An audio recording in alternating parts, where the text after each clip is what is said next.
Today, we're happy to announce our first of the webinar series.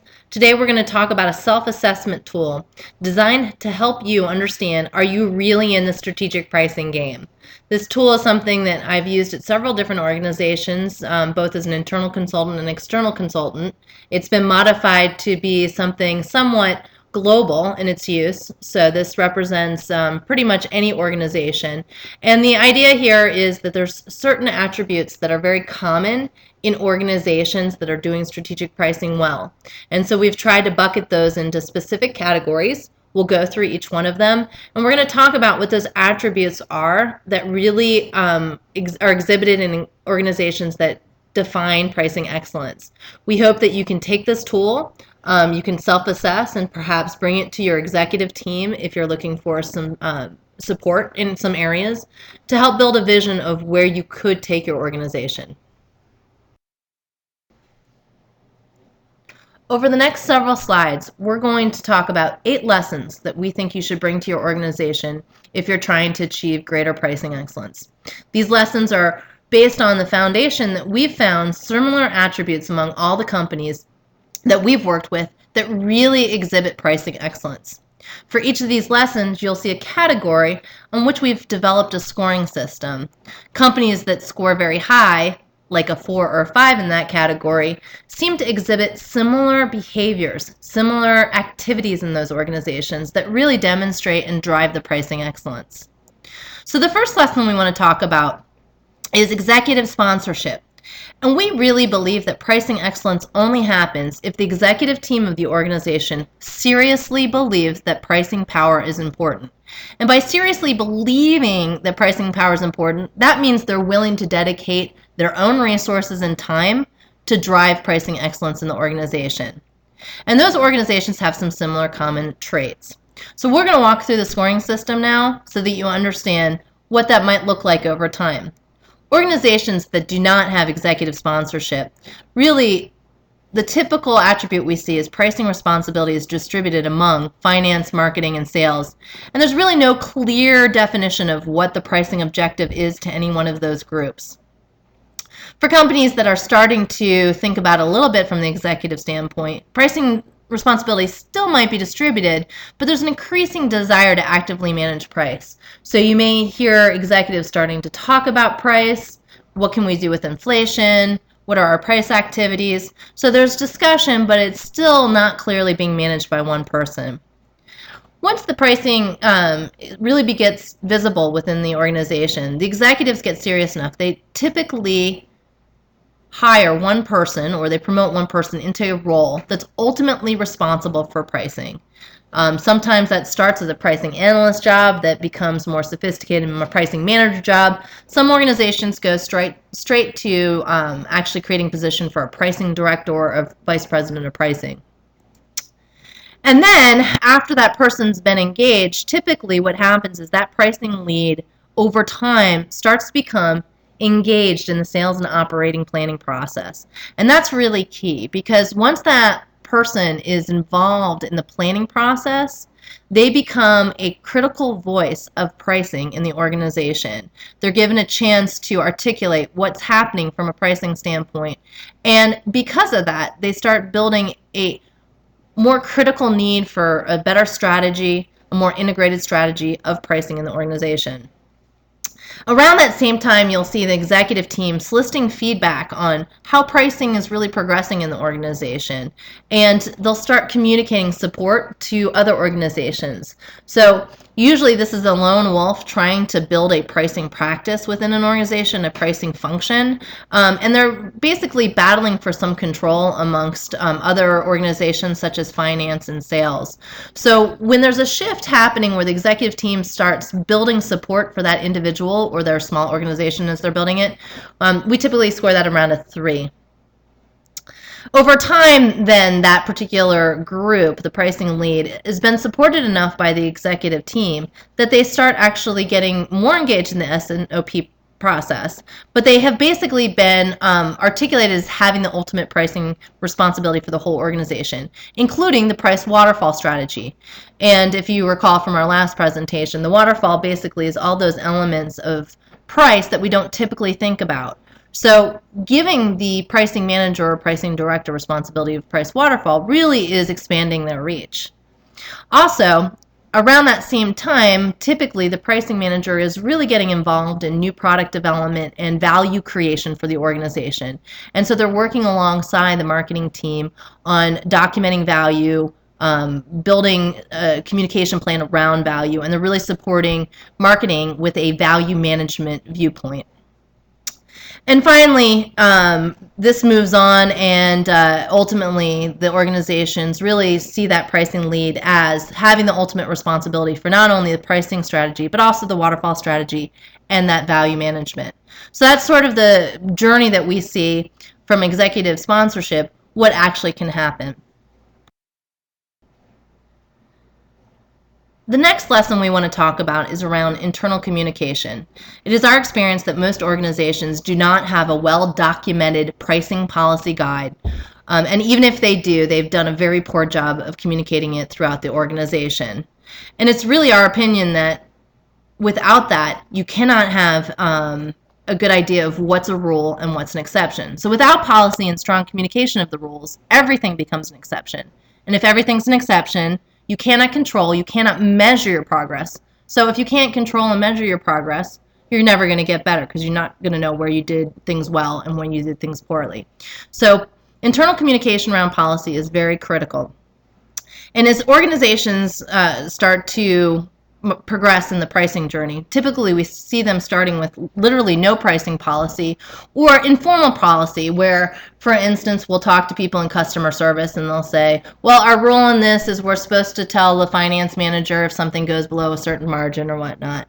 But it's anecdotal, and they find their own pricing rules, and if you ask two different individuals in the same organization, they might have very different perceptions on what those rules are. So as organizations start progressing in the pricing journey, one of the first things they typically do is get a written policy on paper. Once they get that on paper, there still may be gray interpretations of it, or potentially people in the organization trying to push the envelope and see where they can get exceptions to these rules. But at least there's a policy in place. And in that policy, we'll see some price waterfall elements that are visible, but perhaps not all of them. And the other thing that we look for is the approval process. So when there's exceptions, we would expect in the pricing policy rules around what exceptions are allowed and what are not. And typically, as organizations are just starting in the pricing journey, they'll have an approval process, but it's no more sophisticated than a single margin percent. And so we give that about a score of 2. As organizations progress, we do see that the written policy starts to broaden to incorporate all of the pricing waterfall elements, and they start thinking a little bit about pricing approval beyond just margin percent. So they may incorporate things like the discount percent or opportunity size, and they start training people in the organization about what the rules should be, and they're trying to adhere to the policy as it's been designed. But companies that are really excellent in pricing, they start building a lot of discipline around this pricing policy. So they'll have written policy that includes all of the pricing waterfall elements. They typically do have a pricing approval process that when there are exceptions, they're looking at the financial impact, the margin percent, the discount rules. And the majority of the customer-facing individuals in the organizations have been trained on the policy. So there's no room for interpretation anymore.